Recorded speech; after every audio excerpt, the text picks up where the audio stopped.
Hey y'all, it's Jazz, your fave mental health enthusiast, and welcome back to Jazz's Corner, where we discuss all things related to mental wellness. And in today's video, we are going to have a conversation about support systems. We are going to get into the nitty-gritty of support systems, such as the areas in our lives in which we might need support, with a main focus on emotional support. So we're going to go through kind of the romanticization of emotional support systems and the realities of support systems, as well as why it is important to have an emotional support system. So if you are interested in what I have to say on the topic, then stay tuned and cue the intro.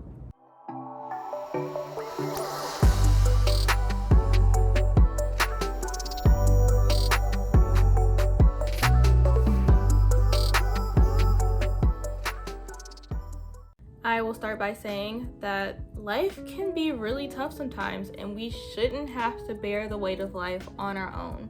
So with the proper support from others, we can better handle the curveballs that life may throw at us, while also celebrating the triumphs with individuals who actually care about our well-being.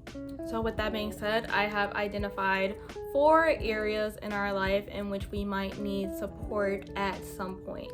Some examples of receiving emotional support from others include being able to talk through your stressors with someone else, as well as receiving a hug or words of encouragement. So if I call up Sally Mae and I'm like, girl, you will not believe what happened to me when I was in the store earlier. And Sally Mae is like, tell it, girl, what happened? I'm all ears. That is Sally Mae being open to providing some sort of emotional support as I tell her about how the last carton of eggs got taken right in front of my very eyes.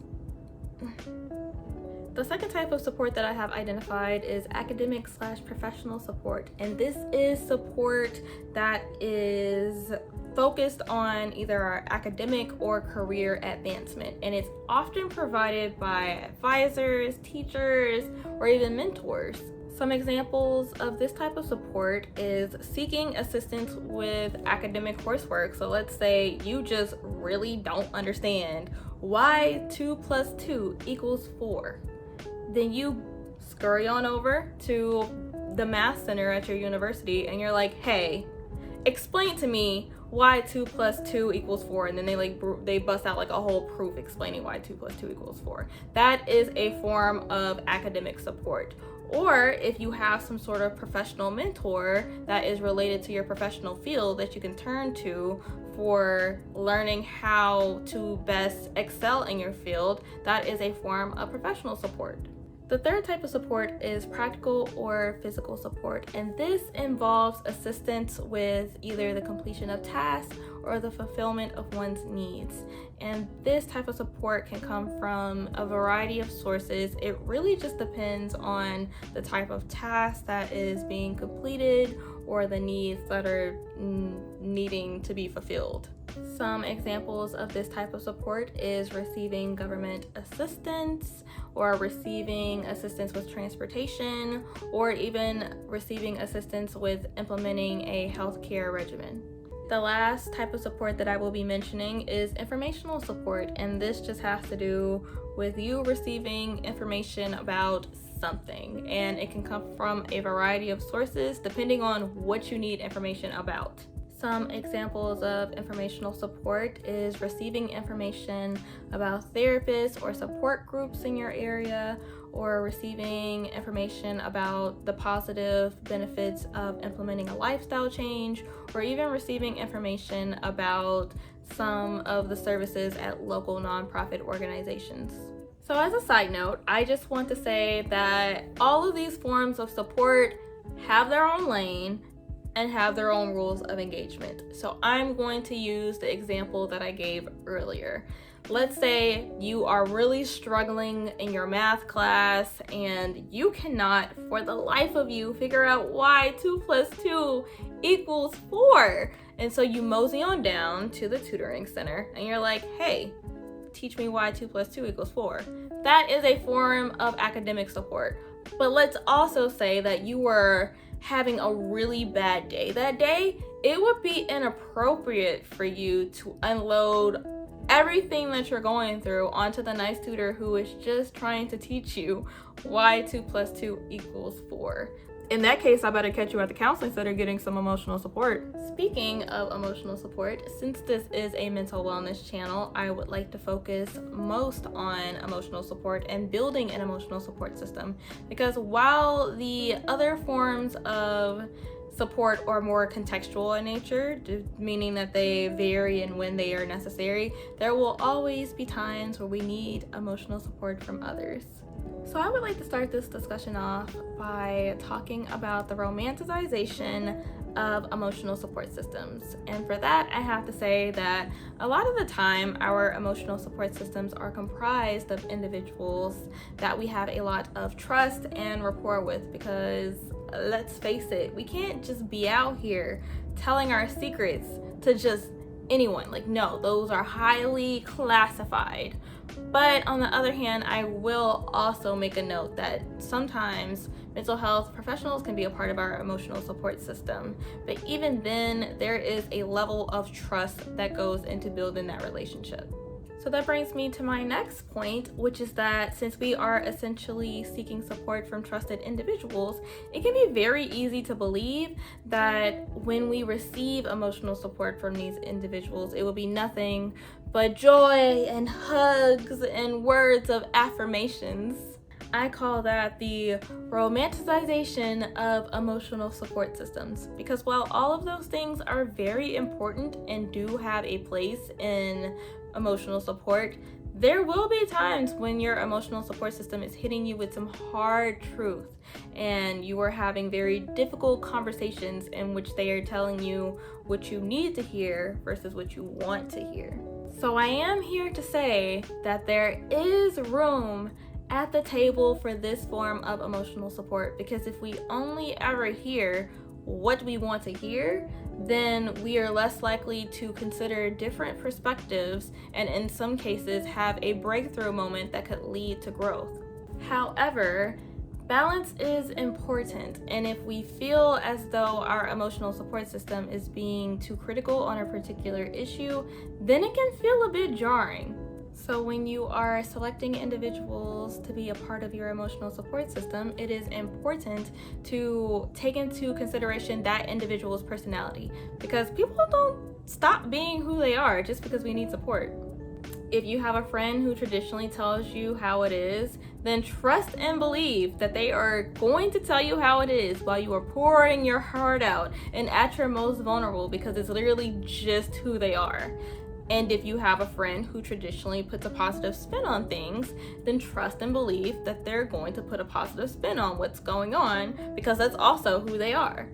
This can make for some complicated emotional support sessions, because on one hand, you're likely feeling a bit vulnerable and maybe a wee bit sensitive about what is going on, and then you have this friend that's coming at you with all these hard truths that you were not trying to listen to. But on the other hand, you know that this person is most likely operating from a place of love. And so it's really important to remember that the perspectives of both friends, so the one that's hitting you with hard-hitting truth and the one who's putting a positive spin on it, the perspective of both of these friends is valid. This video is actually really timely because I watched a movie a few weeks ago, and it was about this guy who had fallen madly in love with this girl, and he wanted to marry her within 5 months of them beginning a relationship to one another. And even though all of his friends kept telling him, hey man, it might be a bit soon, and showing him the red signs that maybe his relationship wasn't as stable as he thought it was, he absolutely refused to listen to them. He was like, oh no, you're just a hater, you don't know real love when you see it. And he wasn't able to see what they were trying to tell him, which was, hey, this is a bad idea and she's not who you think she is, until it was too late. Now look, this is not a movie review, so I can't go in on him like I want to, But I will say that even though he was blinded by love, he still could have benefited from taking into account the perspectives that his friends and family were sharing with him. In most cases, the final decision is up to you. But like I said earlier, there is always value in considering alternative perspectives as long as they are coming from a place of love. Now that I have discussed some of the complexities of seeking emotional support from others, I would like to provide 4 tips for building an emotional support system. My first tip is to identify individuals who are operating from a place of love. And this to me is the most important tip of the 4, because seeking or giving emotional support is not for the faint of heart. And in life, you will likely realize that if given the chance, then everyone in the world would give their 2 cents, and not all of it is helpful nor necessary. So it is important to find those people who are down to ride the highs and lows of life with you, even if you have differing perspectives. My second tip is to seek balance, because we don't need a bunch of yes men in life who agree with every single thing that we are doing or thinking, nor do we need to be yes men for others. If you are more likely to seek out people who put a positive spin on things, then I would challenge you to include someone in your support system who is more likely to be a bit more realistic with you. And if you are more likely to seek out people who do keep it real with you, then I would challenge you to include someone in your system who does put a positive spin on things. Because like I said earlier, both perspectives are valid. My third tip is to be open to having difficult conversations, because there will be times when you butt heads with the people who are in your emotional support system. Because even though they are coming from a place of love, there might be a variety of reasons why y'all are butting heads. It could be that they've had a different experience than you and they want you to definitely know how something turned out for them. It could be that you both have a different set of values and beliefs around this particular issue that you are discussing, or it could be that they just straight up think that they know better than you. Whatever the case may be, in times where you are butting heads with one another, it can be really tempting to just disengage from the conversation and say, I don't want to be bothered. But I would challenge you to hold some space for where they're coming from while still maintaining your own mental and emotional boundaries, because you are allowed to have your own thoughts, feelings, and opinions.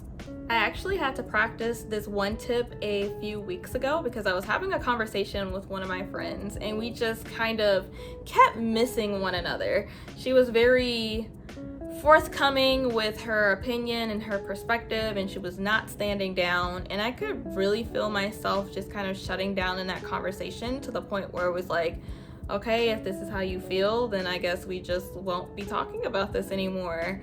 But at the same time, I had this thought of like, no, like this is my really good friend, like we should be able to talk about these things. So I kind of said, hey, time out, let me say what I've got to say about the matter.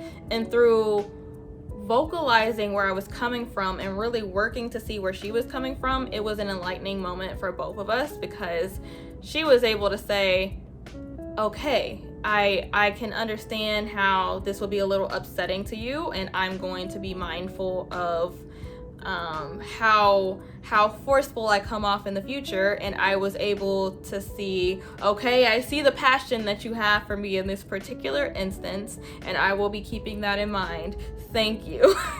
And we were able to come to that understanding of one another, even though we didn't necessarily agree with where the other person was coming from. We were able to have that mutual understanding and respect for one another because we love one another and we were both operating from a place of love.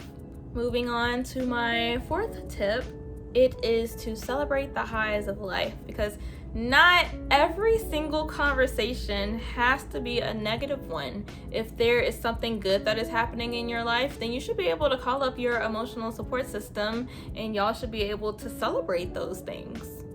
So that brings me to the end of another video, and thank you for making it this far. I hope that you liked what I had to say on the topic, or that it at least got you to think about things in a different perspective, because that's always something that I'm talking about on this channel. If you would like to see more mental wellness content from me, then give this video a thumbs up and subscribe to join the virtual party. And I would love to hear down in the comments below what's kind of been your process of building your emotional support systems. Is there something that you learned from this video that you will go on to implement in your own life?